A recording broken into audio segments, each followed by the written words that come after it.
Welcome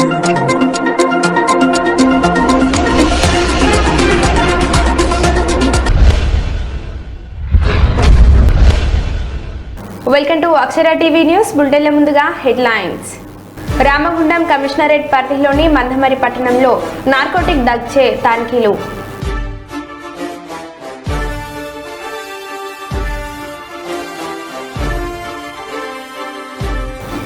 Peddapalli జిల్లాలో మరోమారు కొరడా ఝుల్పించిన ఆర్టీఓ డిపార్ట్మెంట్.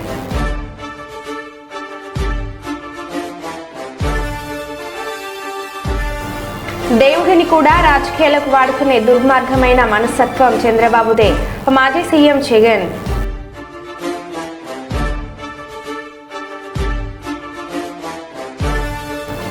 చంద్రబాబుపై మండిపడుతున్న టీడీటీ ఉద్యోగులు. రాబోయే పట్టభద్రుల ఎమ్మెల్సీ ఎన్నికల కొరకై పట్టభద్రుల ఓటర్ నమోదుపై అవగాహన.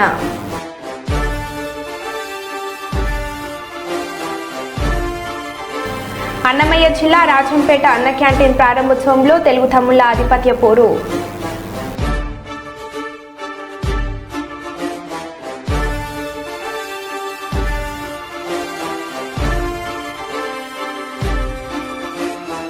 ఇక వివరాల్లోకి వెళ్తే, నల్గొండ జిల్లా నాంపల్లి మండలం స్థానిక సబ్ స్టేషన్ ముందు బైఠాయించిన మండలానికి చెందిన పలువురు నిరసన తెలిపిన రైతులు. అనంతరం సబ్ ఇంజనీరింగ్ నవీన్ కుమార్ కి కరెంటు సమస్యలపైన ఫిర్యాదు చేసి అనంతరం యువ రైతు కరుణాకర్ మాట్లాడుతూ, గ్రామంలోని కరెంట్ కేబుల్ వైర్లు మా ఇండ్లపై నుంచి వెళ్లడం వలన వర్షం వస్తున్న సమయంలో కరెంట్ కట్ చేయడం లేదా వైర్లు ఒకటికొకటి తగిలి వాటి వల్ల నిప్పురవ్వలు ఏర్పడి ప్రజలు ఇబ్బంది పడుతున్నారని, ఈ దృష్ట్యా కరెంట్ వైర్లను వెంటనే తొలగించాలని డిమాండ్ చేశారు. కరెంట్ గుడ్లకాడ కానీ చిలకలలో కానీ ఇప్పటికీ గుడ్డికాడ ఎన్నోసార్లు పేలినా కానీ ఇంటి ముందర ఉన్నది. అది ఎన్నో పిల్లలు కానీ పెద్దలు కానీ భయప్రాంతాలకు గురవుతున్నాము. ఆ సమస్యని వెంటనే పరిష్కరించాలని మేము ముందుకు తీసుకొచ్చినాము. వెంటనే మా లైన్మెన్ కానీ హెల్పర్ కానీ సస్పెండ్ చేసి మాకు కొత్తగా లైన్మెన్ కానీ హెల్పర్ కానీ మాకు ప్రకటించి మా సమస్యలను తీర్చాలని అధికారులకు పేపర్ కాగిత రూపంగా రాసి ఇట్లా ఎన్నో రాత్రులు, ఒక్కనాడు కాదు, 2 రోజులు కాదు, ఎన్నో దగ్గర 20-25 రాత్రులు నైట్ కరెంటు లేని సమస్యలు ఉన్నాయి. ఎన్నిసార్లు చేసినా కానీ నైట్ వర్షం వస్తుంది, మేము చేయలేము, పొద్దుగాల వచ్చి చేస్తాడు. ఇప్పుడు నల్గొండ జిల్లా నాంపల్లి మండలం స్థానిక సబ్ స్టేషన్ నందు ఉన్నాము. ఈరోజు నరసింహలగూడెం నుండి భారీ ఎత్తున రైతులు రావడం జరిగింది. ఈరోజు కరెంటు రాక చాలా ఇబ్బందులకు గురవుతున్నాము. అదే బాయికాడ కావచ్చు, అదే ఇండ్లల్లో కూడా ఈ యొక్క వర్షపు నీరు వచ్చినప్పుడు ఇట్లా ఒక్కోసారి ఆ చెట్లు ఆనుకొని వైర్లకు ఆనుకొని చాలా ఇబ్బందులకు గురవుతున్నామని చెప్పేసి వాళ్ళు రాస్తారోక ఈడ సబ్ స్టేషన్ నందు ఉన్నారు. వారిని అడిగి తెలుసుకుందాం. నమస్తే అండి, మీ పేరేం పేరు? నమస్తే అండి, మా పేరు కరుణాకర్ అండి, బల్గూరి కరుణాకర్, నరసింహలగూడెం గ్రామం. మా గ్రామంలో కరెంటు సమస్యలు గత 2 సంవత్సరాల నుంచి ఉన్నాయి. మేము మా లైన్మెన్ కానీ హెల్పర్ కానీ ఎన్నిసార్లు చెప్పినా కానీ పట్టించుకోవడం లేదు. అదే ఇండ్ల మీదంగా సీకులకు ఆనుకొని ఉన్నాయి, చెట్లు ఆనుకొని ఉన్నాయి. ఏమాత్రం వర్షం వచ్చినా వర్షం రాకున్నా కానీ గుడ్డి దగ్గర శబ్దాలతోటి భయభ్రాంతులకు గురవుతున్నాము. ఇలాంటి సమస్యలు ఎన్నిసార్లు దృష్టికి తీసుకొచ్చినా కానీ పెడచెవిన పెడతలేడు.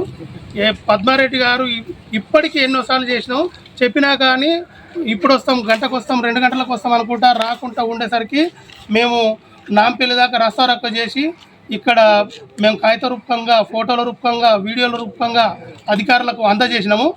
అలాంటి లైన్మెన్ని వెంటనే విధుల నుంచి తీసేసి అధికారులు, పై అధికారులు మా ఊరి సమస్యని, మా చిలకల్ల సమస్యలని, ప్రతి ఒక్కటి సమస్యని మాకు తీర్చాలని ఇక్కడికి వచ్చినాము.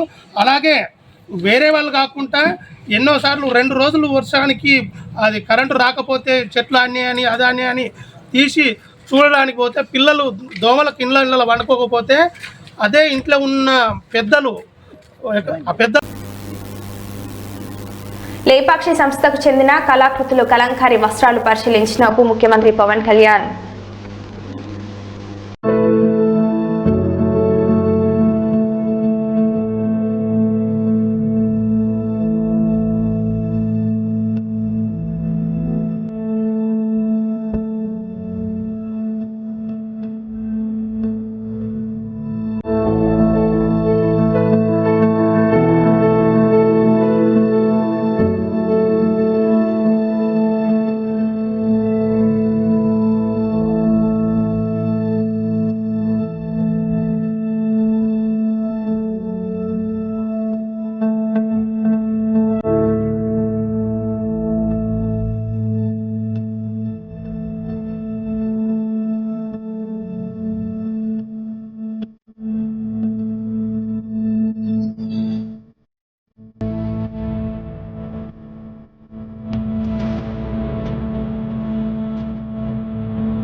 రాజన్న సిరిసిల్ల జిల్లా బోయినపల్లి మండల కేంద్రంలో మీడియా సమావేశం నిర్వహించిన సిఐటియు జిల్లా భవన నిర్మాణ సంఘం నాయకులు. వారు మీడియాతో మాట్లాడుతూ చెలో హైదరాబాద్ కార్యక్రమంలో భాగంగా ఈ నెల 23వ తారీఖు లేబర్ కమిషనర్ ఆఫీస్ ముందు ధర్నాను జయప్రదం చేయాలని భవన నిర్మాణ కార్మికులను కోరారు.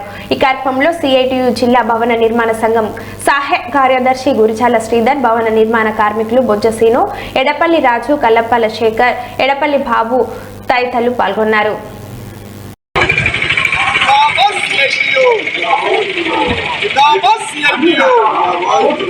మంత్రిలాలి భవన నిర్మాణ కార్మికుల ఐక్యత, కాపాడుతున్నాం వెల్ఫేర్ సంక్షేమ బోర్డును, కాపాడుతున్నాం వెల్ఫేర్ సంక్షేమ బోర్డును, కాపాడుతున్నాం వెల్ఫేర్ సంక్షేమ బోర్డును. ఈ నెల 23 తారీఖు జన 20 కార్యక్రమాన్ని విజయవంతం చేద్దాం. మంత్రిలాలి భవన నిర్మాణ కార్మికుల ఐక్యత, జిందాబాద్ సిఐటియు, జిందాబాద్ సిఐటియు, మంత్రిలాలి భవన నిర్మాణ కార్మికుల ఐక్యత. ఓకేనా? ఈరోజు రాజన్న సిరిసిల్ల జిల్లా బోయినపల్లి మండల కేంద్రంలో సిఐటియు భవన నిర్మాణ కార్మిక యూనియన్ ఆధ్వర్యంలో కూడా రేపు 23వ తారీఖు నాడు చెలో హైదరాబాద్ కార్యక్రమం కార్మిక సంఘాల ఆధ్వర్యంలో కూడా పిలుపునివ్వడం జరిగింది. దీని ముఖ్య ఉద్దేశం ఏమిటంటే, ఇప్పటి వరకు ఈ భవన నిర్మాణ రంగానికి సంబంధించిన వెల్ఫేర్ సంక్షేమ బోర్డు ఏదైతే ఉందో ప్రభుత్వ ఆధీనంలో నడుస్తున్న ఈ స్కీమ్ను, ఈ వెల్ఫేర్ బోర్డు సంక్షేమ బోర్డు ఏదైతే ఉందో ఈ రాష్ట్ర లేబర్ కమిషనర్ బోర్డు కుట్రలు కుతంత్రాలతో వారి కమిషన్ల కోసం ఇది ప్రైవేట్ ఇన్సూరెన్స్లకు అప్పచెప్పే ప్రతిపాదన ఏదైతే ఉందో బేషరతుగా విరమించుకోవాలని చెప్పి ఈ సందర్భంగా రాజన్న సిరిసిల్ల జిల్లా సిఐటియు భవన నిర్మాణ రంగం తరఫున డిమాండ్ చేయడం జరుగుతుంది. ఎందుకంటే ఇప్పటి వరకు ఈ రంగంలో పనిచేస్తున్నటువంటి కార్మికులు ఎవరైతే ఉన్నారో లేబర్ కార్డు కలిగిన కార్మికులు ఎవరైతే ఉన్నారో వాళ్ళకి ఇప్పటి వరకు సంక్షేమ పథకాలు ఏవైతే ఉన్నాయో చిన్న చిన్న లోపాలున్న ఇంప్లిమెంట్ అవుతున్న సందర్భం ఇప్పటివరకు ప్రభుత్వ ఆధీనంలో నడుస్తున్న దీన్ని రేపు ప్రైవేటు ఇన్సూరెన్స్ చేతులకు వెళ్ళిపోతే భవిష్యత్తులో భవన నిర్మాణ కార్మికులు ఈ పెళ్లిళ్ళ పైసలు కానీ, డెలివరీ పైసలు కానీ, నార్మల్ డెత్ పైసలు కానీ, యాక్సిడెంట్ డెత్ పైసలు ఏవైతే ఉన్నాయో చాలా తీవ్ర సమస్యలు ఎదుర్కొనే పరిస్థితి దాపురిస్తుంది. కాబట్టి ప్రైవేట్ ఇన్సూరెన్స్ చేతులకు పోతే కాబట్టి దాన్ని బేసరిదిగా ఈ కేంద్ర రాష్ట్ర ప్రభుత్వాలు ఈ ప్రభుత్వ ఆధీనంలో నడిచే విధంగా చర్యలు తీసుకోవాలని దాన్ని ఉద్దేశించే రేపు 23వ తారీఖు నాడు హైదరాబాద్లో తలపెట్టిన పెద్ద ఎత్తున రాష్ట్ర వ్యాప్త పిలుపులో భాగంగా ఈ మండలంలో పనిచేస్తున్నటువంటి భవన నిర్మాణ రంగం కార్మికులు హైదరాబాద్ కార్యక్రమాన్ని పాల్గొని ఈ కార్యక్రమాన్ని కార్మిక సంఘాలు పిలిపించింది. కాబట్టి ఖచ్చితంగా ఈ మండలం నుంచి పెద్ద ఎత్తున కార్మిక వర్గం తరలి రావాలని చెప్పి సందర్భంగా బోయినపల్లి మండలం నుంచి రాజన్న సిరిసిల్ల జిల్లా సిఐటియు భవన నిర్మాణ రంగం తరఫున ఈ కార్మిక లోకానికి విజ్ఞప్తి చేయడం జరుగుతుంది.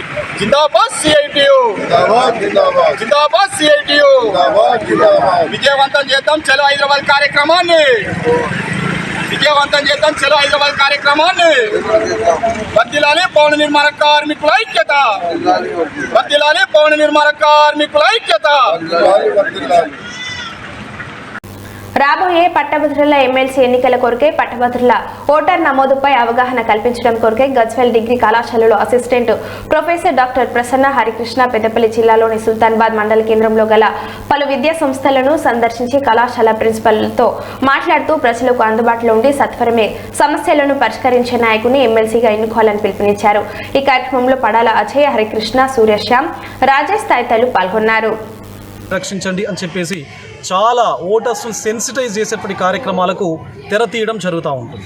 అయినప్పటికీ చాలామంది ఓటర్లు నమోదు చేసుకోరు, పర్టికులర్గా ఈ గ్రాడ్యుయేట్ ఎమ్మెల్సీకి సంబంధించి. కాబట్టి ఈ 4 జిల్లాలు ప్రస్తుతం మార్చి లోపల జరగబోయేటువంటి ఎన్నికలు గ్రాడ్యుయేట్స్కి సంబంధించి ఉమ్మడి కరీంనగర్, మెదక్, నిజామాబాద్ అండ్ ఆదిలాబాద్ జిల్లాలకు సంబంధించినటువంటి గ్రాడ్యుయేట్స్ అందరినీ కూడా మ్యాక్సిమం నా వైపు నుంచి సెన్సిటైజ్ చేసేటువంటి ప్రయత్నం జరుగుతుంది. సో గతం లోపల ఉమ్మడి ఆదిలాబాద్ జిల్లాలో ఉన్నటువంటి ప్రస్తుతం 4 జిల్లాలకు, అదేవిధంగా ఇక్కడ పెద్దపల్లి జిల్లాకు సంబంధించి, రాజన్న సిరిసిల్ల జిల్లాకు సంబంధించి మ్యాక్సిమం ఈ ఉమ్మడి జిల్లా లోపల ప్రతి పట్టభద్రుని ఓటరుగా నమోదు చేసుకోవాలి అని చెప్పేసి సెన్సిటైజ్ చేయడం జరుగుతున్నది. దానిలో భాగంగా ఈరోజు సుల్తానాబాద్కు రావడం జరిగింది. ఇక్కడ కూడా అందరూ పట్టభద్రులు రేపు మార్చి లోపల జరగబోయేటువంటి ఎన్నికలకు సంబంధించి ఈ సెప్టెంబర్ 30 నుంచి ఓటరు నమోదు కార్యక్రమం అనేది ఉంటుంది. కాబట్టి అందరూ కూడా మీ ఓటును నమోదు చేసుకోండి. మార్చి లోపల జరిగేటువంటి ఎన్నికల లోపల ఓటు వేయండి. సరైనటువంటి నాయకుణ్ణి మీ సమస్యలు, పట్టభద్రుల సమస్యలు ఏవైతే ఉన్నాయో వాటికి సంబంధించినటువంటి గళాన్ని, ఆ గొంతుని శాసన మండలి వేదికగా వినిపించేటువంటి దమ్మున్నటువంటి ప్రతినిధిని మీరు పంపించాలి అని చెప్పేసి అందరికీ కూడా సవినయంగా నా తరఫున మనవి చేసుకుంటున్నాను. ప్రసన్న హరికృష్ణ, నేను అసిస్టెంట్ ప్రొఫెసర్గా పనిచేస్తున్నాను ప్రస్తుతం గజ్వేల్ డిగ్రీ కాలేజ్ లోపల. కానీ నాది ఉమ్మడి కరీంనగర్ జిల్లాకు సంబంధించినటువంటి వేములవాడ పక్కన ఉన్నటువంటి బోయిన్పల్లి మండలంలో ఉన్నటువంటి గుండన్నపల్లి అని చెప్పేసే గ్రామం. నేను 2008 లోపల జూనియర్ లెక్చరర్ ఉద్యోగాన్ని సాధించి ఆదిలాబాద్ జిల్లా లోపల పనిచేశాను. రాజన్న సిరిసిల్ల జిల్లా లోపల పనిచేశాను. Karimnagar SRR degree and PG college లోపల పనిచేశాను. సో ఇది జనరల్గా నా యొక్క సామాజిక నేపథ్యానికి సంబంధించి, సామాజిక స్పృహకు సంబంధించి ప్రతి ఒక్క ఓటర్ను తప్పనిసరిగా సెన్సిటైజ్ చేయాలి, ప్రజాస్వామ్యాన్ని పరిరక్షించాలి అని చెప్పేసి ఒక నియమ నిబద్ధతతో నేను మొత్తం అన్ని విలేజెస్, అన్ని మండల్స్, అన్ని డిస్ట్రిక్ట్స్ తిరిగి ప్రతి ఒక్క ఓటర్ను కలిసేటువంటి ప్రయత్నం చేస్తున్నాను. గుంటూరు జిల్లా ప్రతిపాడు నియోజకవర్గం ప్రతిపాడు గ్రామంలో తెలుగుదేశం పార్టీ ఆధ్వర్యంలో నిర్వహించిన ఎడ్ల పందాలు పోటీలు శుక్రవారం బాపట్ల జిల్లా చుండూరు మండలం వేటపాలెం గ్రామానికి చెందిన అత్తోట శిరీష చౌదరి ఎడ్ల జత ఎడ్ల పందెంలో బరిలోకి దిగిన కొంతసేపటికి బెదిరి జనాల్లోకి తీసుకువచ్చాయి. ఎడ్ల పందాలను వీక్షిస్తున్న వారిలో 6గురికి గాయాలు కాగా మెరుగైన వైద్యం కోసం 195 వాహనంలో గుంటూరు ప్రభుత్వ వైద్యశాలకు తరలించారు.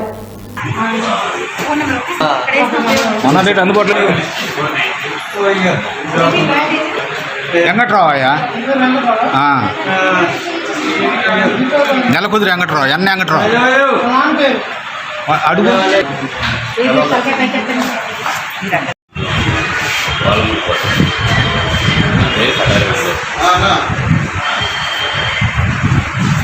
ఎద్దులు ఒకసారి జనం మీదకి వచ్చేప్పటికి తీగ తెగి గట్టు మీద అంతపాటు ఇంకా ముగ్గురు కూడా వాళ్ళు గుంటూరు హాస్పిటల్లో తీసుకెళ్ళారు. ప్రస్తుతానికి ఇక్కడ ముగ్గురు వచ్చారు. అటారే వెళ్ళారు.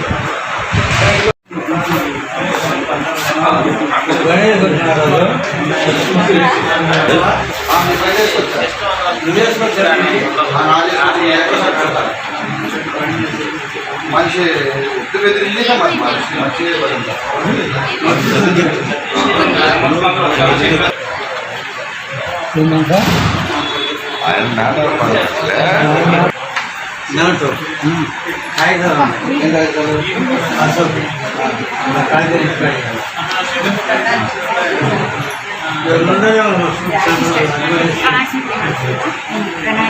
మీరు కొంచెం పక్కన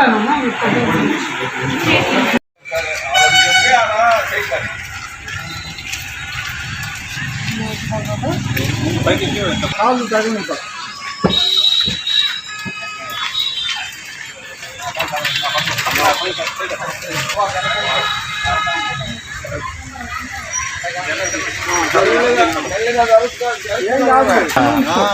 బాబాయ్ పక్కదోరు బాబాయ్ ఎక్కడి ఆయన కూర్చోగట్లేదు సరిగా పనుగో పెడతారు.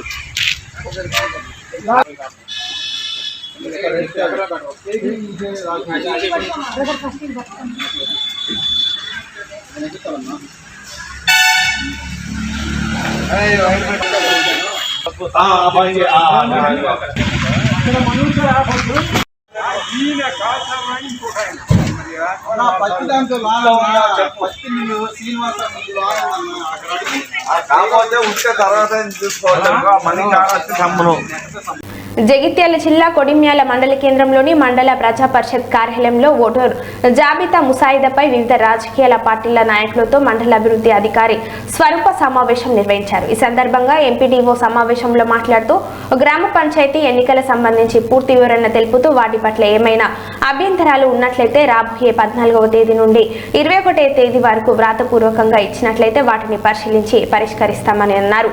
వీటిపై అన్ని పార్టీల నాయకులు దృష్టి సారించాలి అన్నారు. ఈ కార్యక్రమంలో ఎంపీడీఓ స్వరూపతో పాటు సూపరింటెండెంట్ సురేందర్, మండల పంచాయతీ అధికారి వాసవి, నాయకులు బీజేపీ, కాంగ్రెస్, బీఆర్ఎస్ పార్టీల ప్రముఖులు పాల్గొన్నారు.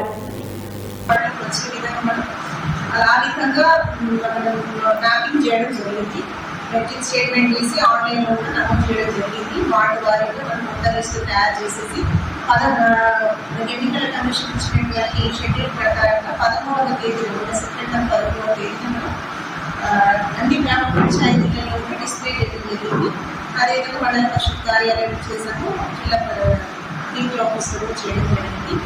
నెక్స్ట్ దీంట్లో 13వ తేదీ నుంచి 14వ తేదీ నుంచి 21వ తేదీ వరకు అన్ని గ్రామ పంచాయతీలలో ఏవైనా అభ్యంతరాలు ఉన్నట్టు మీరు అన్నట్టు ఒక వార్డు వాళ్ళు ఇంకొక వార్డు పడడం, వాళ్ళ ఫ్యామిలీ ఒక్కొక్క వార్డులలో రావడం. ఫ్యామిలీ అంటే ఇక్కడ ఉద్దేశం ఏంటి అంటే తల్లి, తండ్రి, పెళ్లి కానటువంటి పిల్లలు వాళ్ళందరూ ఒక ఇంట్లో ఉంటూ ఒకే పొయ్యి కింద స్టవ్ వాళ్ళంతా ఒకే వంట చేసుకుంటున్నటువంటి వాళ్ళకి మనం ఒక ఫ్యామిలీలో ట్రీట్ చేయడం జరుగుతుంది. సో మ్యారీడ్ అయినటువంటి పిల్లల్ని మనం వేరే ఫ్యామిలీలో ట్రీట్ చేయడం జరుగుతుందండి. సో అట్లాంటి ఫ్యామిలీస్ బ్రేక్ కాకుండా చూసుకున్నాం. అలా ఎప్పుడైనా బ్రేక్ అయినట్లయితే అలాంటి ఆబ్జెక్షన్స్ మీరు చెప్పవచ్చు. లేదా ఒక వాటికి సంబంధించిన వాళ్ళు ఇంకొక వార్డులోకి వచ్చారని మీకు అలాంటి ఆబ్జెక్షన్స్ ఏదో చెప్పచ్చు.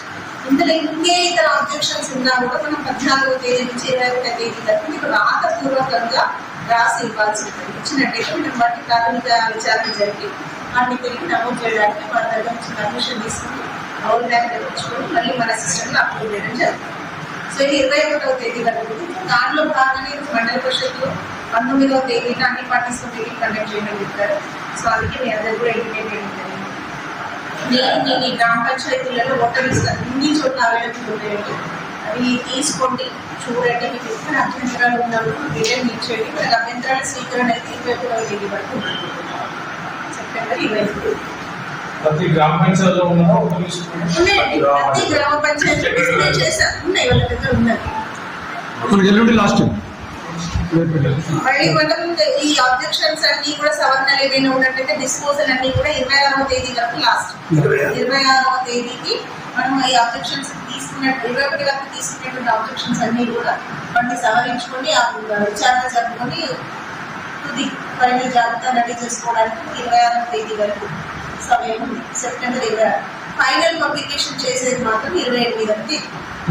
సెప్టెంబర్ 28వ తేదీ నాడు ఇది ఓటర్ల జాబితాలు మనం డిస్ప్లే చేయడం జరుగుతుంది. ఇందులో మనం డెత్తులను మాత్రం ముట్టుకోవడానికి లేదండి. అవన్నీ కూడా రెవెన్యూ వాళ్ళ దగ్గర నుంచి వస్తాయి. డెత్తులు ఉన్నట్లయితే వాళ్ళే రిమూవ్ చేసి మళ్ళీ కొత్త ఓటర్ల జాబితాను ప్రతి 6 నెలలకు ఒకసారి వాళ్ళు అప్డేట్ చేసి ఇస్తారు. కాబట్టి డిసెంబర్ లేదా జనవరిలో మళ్ళీ అప్డేట్ అయ్యి వస్తే అప్పుడు డెత్స్ అన్ని కూడా రిమూవ్ అయ్యి మళ్ళీ వస్తాయి. మనం వాళ్ళు ఇచ్చిన దాంట్లో ఎవరు ఏ వార్డులో ఉంటారనే దాన్ని మాత్రమే వెరిఫై చేసి రెడీ చేయడం జరిగింది. సో మీకు మీ విలేజ్ మీద విలేజ్లో అందరు ఓటర్స్ తెలిసి ఉంటారు కాబట్టి ఎవరైనా అటుగా అయ్యారా అంటే మీరు చెక్ చేయండి, మిస్మ్యాచ్ చేయండి అని చేసి అభిప్రాయాలన్నట్టయితే మాకు కొత్త ఓటర్లు అయితే మేడం కొత్త ఓటర్లు అప్లై కూడా అంతా మన వేరే ఆఫీస్లోనే ఇప్పుడు ఇవ్వచ్చు. నిరంతరం బట్టి ఎలక్షన్ డేట్ వచ్చినప్పుడు మనం అప్లై చేస్తుంటారు. అది రెవెన్యూ ఆఫీస్ కంటిన్యూ ఉంటుంది. అది ఇప్పుడు చేర్పులు మార్పులు అనేది ఇప్పుడు ఏమైనా చేంజ్ చేసుకుంటే ఈ వార్డులో ఆ వార్డులో చేసుకోవడానికి మీరు ఇంకా మేము ఏదైనా మిస్టేక్స్ చేసినట్టు మీకు నోటీస్లో వస్తే మీరు ఇమీడియట్ ఇవ్వండి. మనం కూడా రెక్టిఫై చేసి అప్లోడ్ చేయండి. మేడం గ్రామాలలో చిన్న వీళ్ళు ఉంటాయి. ఏం చేస్తున్నారంటే చాలా ఏళ్ళను నేను ఓవర్లోడ్తో నడుస్తున్న యష్ లారీలను పట్టుకున్న ఆర్టీఓ రంగారావు. పెద్దపల్లి జిల్లా కేంద్రంలోని ఓవర్లోడ్తో నడుస్తున్న 21 లారీలను పట్టుకున్న పెద్దపల్లి ఆర్టీఓ రంగారావు.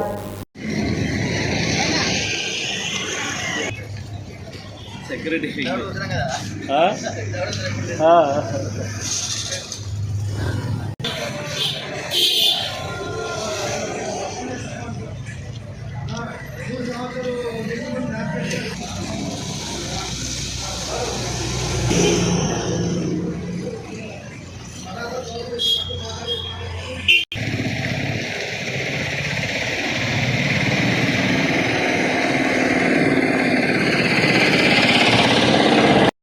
ప్రజలకు తెలియజేసేది ఏంటంటే గత సంవత్సరము పోలీస్ జిల్లా ప్రజలకు తెలియజేసేది ఏంటంటే రోడ్డు మీద ఈ ఫ్లై యాష్ గత 6 నెలల కింద ఓవర్లోడ్లు బాగా పోతున్నాయన్న కంప్లైంట్ మీద అప్పుడు ఒక 50 బండ్లు మనం కేసులు నమోదు చేయడం జరిగింది. ఆ తర్వాత సెటరేట్ అయినాయి. వర్షాలు పడడంతో అవి ఆగిపోయినాయి. రీసెంట్గా కొద్ది రోజుల నుంచి మళ్ళీ స్టార్ట్ అయ్యాయి. యాష్పాండ్ నుంచి రోడ్డు మీద బూడిద పడేయడము, ఊర్లోడ్ తొడిపోవడము దృష్టికి రావడం వల్ల గత 2 రోజులుగా చెకింగ్ను తీవ్రతరం చేయడం జరిగింది. 18వ తారీఖు నాడు 9 బండ్లు కేసులు రాయడం జరిగింది. నిన్నటి నుంచి ఇవాళ వరకు మరొక 12 బండ్లు కేసులు, అంటే మొత్తం 21 బండ్లు ఓవర్లోడ్తో కేసు నమోదు చేయడం జరిగింది. వారి మీద యాక్ట్ ప్రకారం ఏముందో అది ఫైన్ చేస్తాము, చర్య తీసుకుంటాము. అట్లనే ప్రతి ఒక్కరికి అంటే ఇసుక కానీ ఫ్లై యాష్ కానీ ప్రతి ఒక్కరికి తెలియజేసిందంటే సామాజిక బాధ్యతగా తీసుకొని ఎవరి కళ్ళల్లో కూడా అది తుమ్ము పడేయడము, ఇసుక పడేయడము, టర్పాలిన్లు చక్కగా కట్టుకోండి. మీ వ్యాపారం మీరు కరెక్ట్గా చేసుకోండి, ఎటువంటి సమస్యలు ఉండవు. అంతేగాని రోడ్డు మీద ఎక్కువ భారీ స్థాయి ఓవర్లోడ్ వేయడము, రోడ్డు మీద వారపోసుకుంటూ పోవడము, ఇదంతా ప్రజలకు వేరే వాళ్ళకు అంటే మీ పక్క వాళ్ళకి నష్టం చేసిన వాళ్ళు అవుతారు. దయచేసి అటువంటి పనులు చేయకండి. మా వాళ్ళ కేసుల బాధితులకు గురికాకండి. చంద్రబాబుపై మండిపడుతున్న టీటీడీ ఉద్యోగులు, మీరు రాజకీయ స్వలాభం కోసం టీటీడీని వాడుకోవద్దని చంద్రబాబుకు తేల్చి చెప్పిన ఉద్యోగులు. టీటీడీ ఉద్యోగ కార్మిక సంఘాల గౌరవ అధ్యక్షులు కందకు మురళి ఒక ప్రకటనలో విమర్శించారు. చంద్రబాబు నాయుడు గారు చెప్పిన పద్ధతిలో జరిగింది అని నమ్మగలమా? దీని అర్థం ఏంటి? మీరు ఎవరి మీదో కోపాన్ని ఈ రకంగా బజారు పాలు చేయడం తప్ప టీటీడీ ప్రతిష్టని, వెంకటేశ్వర స్వామి ప్రసాదానికి ఉన్నటువంటి నాణ్యమైనటువంటి లేదా ప్రసాదంపై మీద ఉన్నటువంటి పవిత్రతని మీరు అపవిత్రం చేయడం కాదా? ఇది ఏ రకంగా సమంజసమైంది? చంద్రబాబు నాయుడు గారు మీరు ఆలోచించండి. ముఖ్యమంత్రి స్థాయిలో తప్పులు సరిదిద్దబడడానికి మీరు ఈ రాష్ట్రం మొత్తానికి హెడ్గా ఉండేది. తప్పులు కూడా చేసి ఉంటే కఠినంగా శిక్షించండి, లేదా వాళ్ళ మీద మీరు ఏమేమి ఛార్జెస్ ఫ్రేమ్ చేస్తున్నారు వాటి ఆధారంగా శిక్షించండి. అది కరెక్ట్. కానీ ఈ రకమైనటువంటి మీ స్థాయిలో కొన్ని ఆరోపణలాగా మీరు ప్రకటించేసి దాన్ని వివాదాస్పదం చేయడం, దాని నుంచి లబ్ధి పొందాలన్నటువంటి ప్రయత్నం చేయడం అనేది ఏ రకంగానూ సమంజసమైనటువంటిది కాదు. భక్తుల మనోభావాలను దృష్టిలో పెట్టుకోండి. ఉద్యోగాల్ని అవమానపరిచే రీతిలో మీరు వ్యాఖ్యానాలు చేయబాకండి అని చెప్పి నేను విజ్ఞప్తి చేస్తున్నాను. మీరు ఎవరి మీదో కోపంతో ఈ రకంగా చేయడం అని అంటే ఉన్న ఇంటికి నిప్పును తగలబెట్టుకున్నట్టుగా అవుతుంది. అదేదో ఎలుకను పట్టకపోయి చూరు తగలబెట్టారని చెప్పే సామెత ఉందే. మీరు ఎవరినో పట్టుకోవాలని చెప్పే పేరుతో టీటీడీ ప్రతిష్టని బజారు పాలు చేయడం, లేదంటే భక్తుల మనోభావాలతో చెలగాటం ఆడడం అనేది సమంజసమైనటువంటిది కాదు. ఒక సుదీర్ఘకాలం ముఖ్యమంత్రిగా పనిచేసినటువంటి చంద్రబాబు నాయుడు గారు, లేదంటే చంద్రబాబు నాయుడు గారు ఈ జిల్లాలో పుట్టారు, చంద్రగిరిలో. ఇక్కడ పుట్టి ఇక్కడ పెరిగి తిరుపతిలో చదువుకొని, తిరుపతిలో అన్ని రకాలుగా రాజకీయాలు నేర్చుకొని ఈరోజు ఈ ఉన్నత స్థానంలో ఉన్నారంటే మొదట బేస్ తిరుపతి. అట్లాంటి తిరుపతి మీద భాండాలు వేయడం, లేదంటే ఈ రకమైనటువంటి వ్యాఖ్యానాలు చేయడం ఏ రకంగా సమంజసమైనటువంటిది? ఎవరైనా మాకేమి పలానోళ్ళని రక్షించాలా, పలానోళ్ళని వ్యతిరేకించాలన్నటువంటి అజెండా మాకేమి లేదు. టీటీడీలో జరుగుతున్నటువంటి వాటి మీద అనవసరమైనటువంటి తప్పుడు వ్యాఖ్యానాలు లేదంటే తప్పుడు ప్రచారాలు చేయడం వల్ల చిట్ట చివరికి ఎవరికి నష్టం జరుగుతుంది? అల్టిమేట్ గా మళ్ళీ టీటీడీకే నష్టం జరుగుతుంది. టీటీడీకి నష్టం జరగడం అంటే భక్తుల మనోభావాలను దెబ్బతీయడం, లేదా దాన్ని ఆధారంగా జీవిస్తున్నటువంటి ప్రజల యొక్క ఉపాధిని దెబ్బతీయడం తప్ప మరొకటి కాదనే విషయాన్ని తప్పనిసరిగా మీరు అర్థం చేసుకోవాలి. తిరుపతిలో పుట్టి పెరిగి ఇక్కడ రాజకీయాలు చేస్తున్నటువంటి మానాటి వాళ్ళందరూ దాదాపు 56 ఏళ్ళు ఇప్పుడు నాకు వయసు. ఇంతకాలం మేము అన్ని చూస్తున్నాం. టీటీడీలో ఇట్లాంటి జరగడానికి అవకాశం లేదు. మేము దగ్గరగా చూస్తున్నాం. చంద్రబాబు నాయుడు గారికి తెలియదని అనుకోలేం. ఇది సరైనటువంటిది కాదు. మరొక్కసారి చంద్రబాబు నాయుడు గారు రివీల్ చేసుకోవాలి. ఇట్లాంటి ఆరోపణలు ఏ రకంగానూ సమంజసం కాదు. దాని మీద ఉపసంహరించుకొని ఇట్లాంటి వ్యాఖ్యానాలు భక్తుల మనోభావాలు లేదా ఉద్యోగులకి హర్ట్ చేసేటట్టుగా వ్యాఖ్యానాలు వద్దు అని చెప్పి నేను చంద్రబాబు నాయుడు గారికి సూచన చేయదలుచుకున్నాను. సెలవు. నమస్కారం. మరో బులెటిన్లో మళ్ళీ కలుద్దాం. Stay tune.